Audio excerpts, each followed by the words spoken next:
Pemirsa, keluarga pasien COVID positif 19 di Madiun, Jawa Timur melarang anaknya dievakuasi tim medis ke rumah sakit untuk diisolasi. Petugas berhasil membawa pasien setelah petugas meyakinkan pihak keluarga selama 1 jam.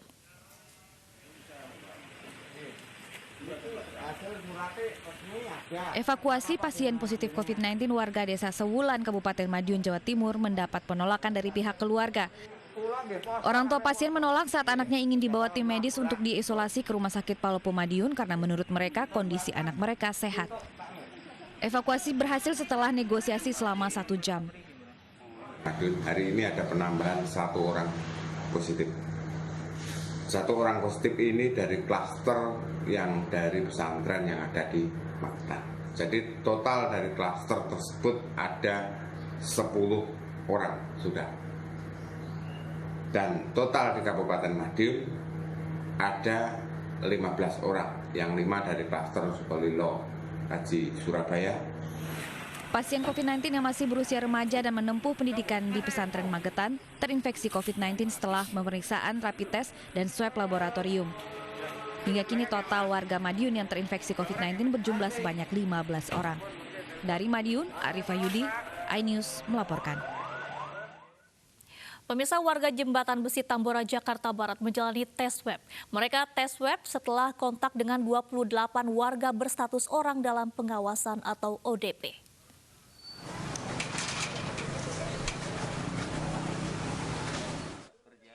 Tim gugus tugas Kecamatan Tambora, Jakarta Barat menggelar tes swab bagi 100 warga di permukiman RW 7 Jembatan Besi Tambora, Jakarta Barat. Satu persatu warga yang sempat kontak dengan 28 warga ODP mengikuti tes swab. 28 warga dinyatakan ODP setelah kontak dengan imam sholat tarawih yang berstatus positif. Tes swab bagi 100 warga ini untuk memutus mata rantai penyebaran virus COVID-19. Sebelum hasil tes keluar, warga diwajibkan untuk isolasi mandiri di rumah. Kontak erat pertama sudah kami lakukan swab hari Minggu yang lalu, kemudian ini melebar beberapa kontak erat di layar berikutnya untuk mencari apakah ada kasus yang muncul. Sudah ada penularan sejumlah kurang lebih 100 orang. Mereka bisa beraktivitas kembali jika dinyatakan negatif corona. Dari Jakarta, Miftahul Gani, iNews melaporkan.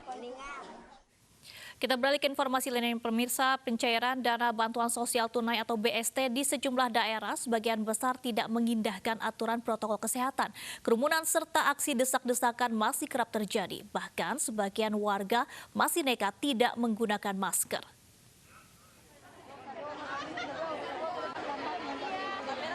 Ratusan warga di Desa Mandailing, Natal, Sumatera Utara berdesakan karena terlalu lama mengantre ketika mencairkan dana bantuan sosial tunai atau BST di kantor pos Panyabungan. Padahal pihak kantor pos telah mengimbau warga penerima BST agar tertib dan tidak perlu mengantre karena kantor pos buka hingga pukul 4 sore.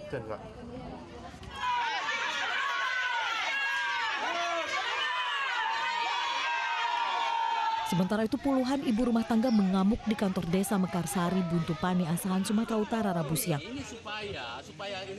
Warga kesal sebab kepala desa dinilai tidak transparan terhadap data penerima bantuan dan tidak ada sosialisasi mengenai penerima bantuan terkait dampak COVID-19. Aksi ini kembali mengundang kerumunan warga di tengah imbauan physical dan social distancing. Tim Liputan iNews melaporkan. Pemirsa, ada banyak cara untuk bertahan di tengah pandemi, seperti warga Dusun Besari, Kabupaten Gunung Kidul yang membuat pasar dengan kearifan lokal. Tidak mematok harga, warga bisa mengambil barang yang dibutuhkan secukupnya dan membayar seikhlasnya.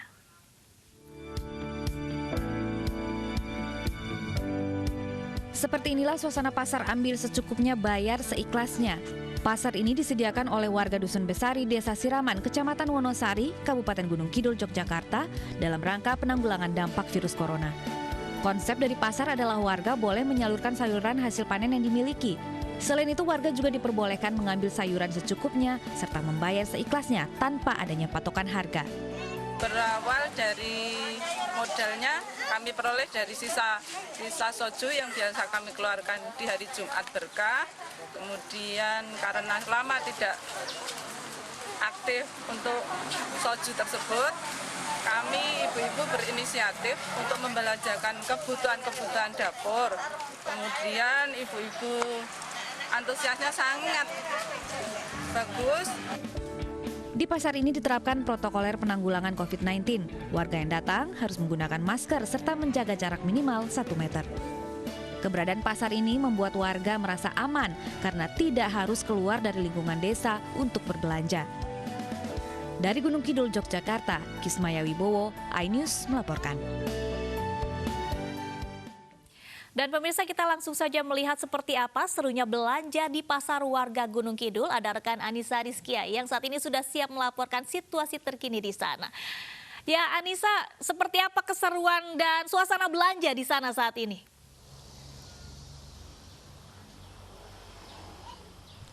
Ya, Danis dan juga pemirsa, saat ini suasana di pasar ambil secukupnya dan bayar seikhlasnya di wilayah Gunung Kidul ini nampak masih ramai didatangi oleh warga sekitar, di mana banyak sekali sayur mayur yang didisplay di sini di atas meja di salah satu rumah warga begitu, dan juga beragam kebutuhan pokok baik itu beras, kemudian terdapat juga ada sayur mayur nampak di atas meja ini pemirsa, dan nampaknya di sini ada salah satu warga yang menginisiasi adanya pasar ini bersama Ibu siapa? Nama saya Ani Masrurah. Ibu Ani, boleh dijelaskan Bu sistem dari pasar ini diberlakukan di daerah Dusun Besari RT 04 ini bagaimana?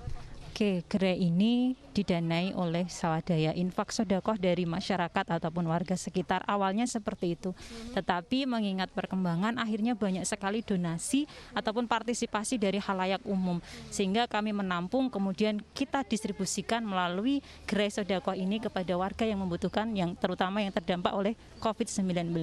Oke. Nah, ini para warga boleh bebas mengambil ya Bu ya, baik itu kebutuhan pokok dan juga sayur mayur. Kemudian ada kotak infak di sini. Apakah warga juga wajib memasukkan kotak infaknya itu?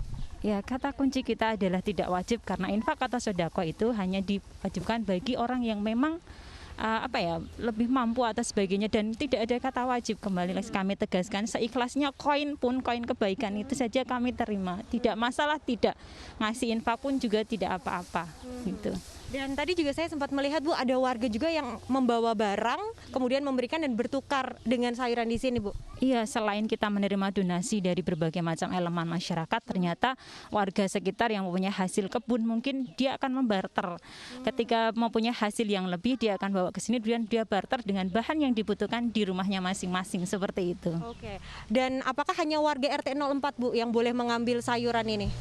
Tidak, kami memang nomor satu memang mau utamakan untuk warga RT 04 karena yang pertama memprakarsai itu adalah warga kami, tetapi ternyata banyak sekali masyarakat sekitar yang juga antusias dan juga kami merasa mereka juga membutuhkan, jadi kami open up untuk warga yang lain begitu. Oke, nah, informasi yang bisa diberikan kepada warga mungkin yang ada di sekitar daerah Gunung Kidul nih Bu, dibuka dari jam berapa sih Bu pasar dengan ambil secukupnya dan bayar seikhlasnya ini? Oke, kami membuka gerai sedekah ini mulai dari jam 8 pagi sampai siang atau bahkan sore. Ketika pagi itu sudah kami buka gerai ini, warga sudah berbondong ke sini tapi tetap menjaga jarak, pakai masker, jadi tetap menggunakan protokol kesehatan COVID. Jadi boleh sekali ambil secukupnya, infak seikhlasnya begitu.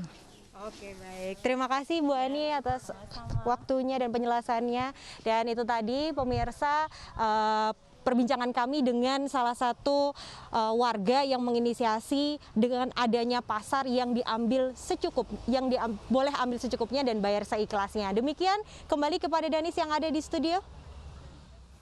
Baik, Anissa, saya tertarik nih. Ini kan mereka boleh ambil secukupnya dan bayarnya juga seikhlasnya. Nah, apakah ini tidak merasa rugi nih? Karena kan mungkin kalau seikhlasnya kita tidak bisa tahu berapa yang diberikan oleh para pembeli.